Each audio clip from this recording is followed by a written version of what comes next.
আজকে আমি আপনাদের সাথে শেয়ার করব আমার সবথেকে ফেভারিট একটা খাবার, যেটা হচ্ছে শুটকি। শুটকিটা কিন্তু আমার খুবই পছন্দ। অনেকে পছন্দ করে, অনেকে পছন্দ করে না, এটা যার যার ব্যাপার।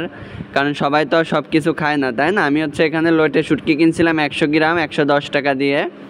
তো 8টা হয়েছে মাত্র। আমি এখান থেকে অর্ধেক রান্না করব, অর্থাৎ 4টা, আর 4টা আরেকদিন খাওয়ার জন্য রেখে দিব। দেখেন লোটে শুটকি কিন্তু এভাবে কোটা থাকে না, একটু কুটে নিতে হয়। আর এই ভিডিওটা একদম শর্টকাটে এত সুন্দরভাবে আমি করছি, আপনারা দেখলেই একদম সহজে শিখে যেতে পারবেন। এত সুন্দর একটা শুটকি ভুনার রেসিপি।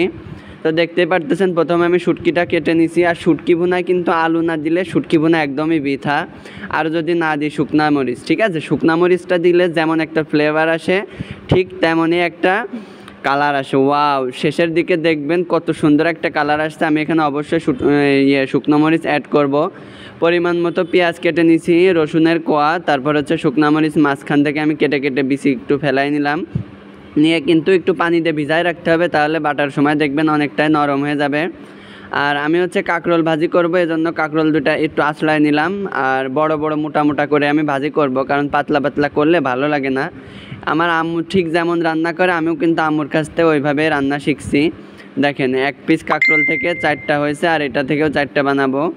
কাঁকরোল কোটার পরে আগে ধুয়ে নিছি, ধোয়ানোর পরে লবণ হলুদ মাখায় নিব, একটু রেখে দিব লবণ হলুদ মাখায়। তারপর হচ্ছে শুটকিটা গরম পানি দিয়ে সুন্দরভাবে ধুইতে হবে, কারণ শুটকিতে তো অনেক ময়লা থাকে, অনেক গন্ধ থাকে, তাই না?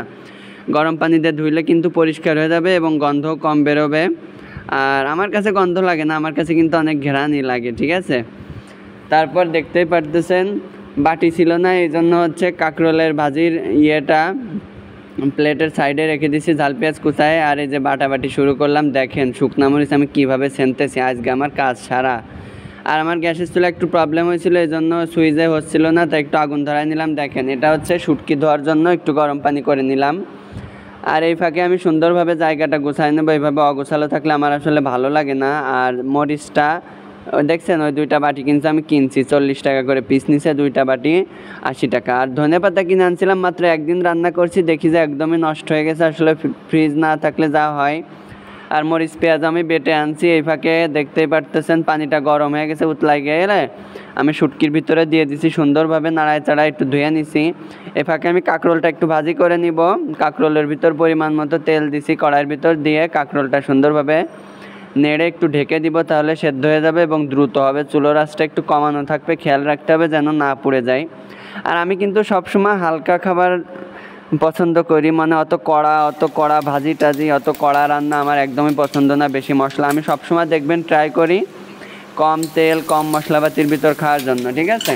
তবুও দেখেন, এই শুটকি রান্না করতে যে একটু তেল না দিলে তো হয় না, তাই না? কাঁকরোলগুলো ভাজা হয়ে গেলে এরপর দিলাম হচ্ছে কাঁকরোলের ঝাল পেঁয়াজ মরিচ। এগুলো সুন্দরভাবে ভেজে, একদম কড়া কড়া ভাজা করা যাবে না, হালকা পরিমাণ ভাজতে হবে। তারপর হচ্ছে কাঁকরোলটার ভিতর দিয়ে দিতে হবে। দিলাম একটু পরিমাণ মতো হলুদ লবণ। আমি কিন্তু কোনো সময় অত তেল কম খাই। হলুদ আপনার আমার রান্না দেখছেন, অনেকে জানেন।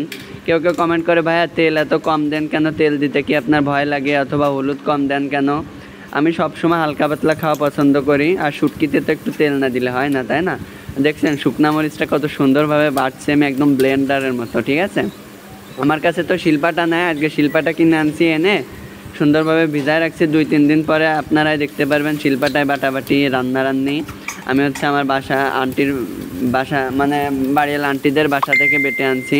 তো দেখতেই পারতেছেন সুন্দরভাবে মশলাটা নাড়াচাড়ার পরে পরিমাণ মতো লবণ হলুদ দিলাম, দিয়ে আলুটা আগে একটু পরিমাণ পানি দিয়ে সেদ্ধ করে নিতে হবে, যেহেতু শুটকিটা তো আমরা আগে গরম পানিতে ধুয়ে নিছি।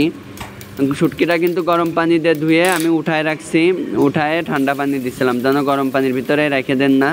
এই ফাঁকে আমি চাউল ধুয়ে রাইস কুকারে বসাই দিলাম, কারণ যেহেতু দুপুর খাওয়ার টাইম হয়ে গেছে, এই পাশ থেকে ভাতটা হতে লাগুক। আর দেখেন কত সুন্দর একটা কালার আসছে, দেখছেন? কেন আমি শুকনা মরিচ দিই, আপনারাও চাইলে কাঁচা মরিচও দিতে পারেন, শুকনা মরিচও দিতে পারেন। আর দেখেন আলুটা কষানোর পর ওই শুকাই গেলে ওর ভিতর শুটকিটা দিয়ে সুন্দরভাবে নেড়ে দিছি। এটা হচ্ছে ফাইনাল লুক, ন্যাচারাল, কত সুন্দর কালার।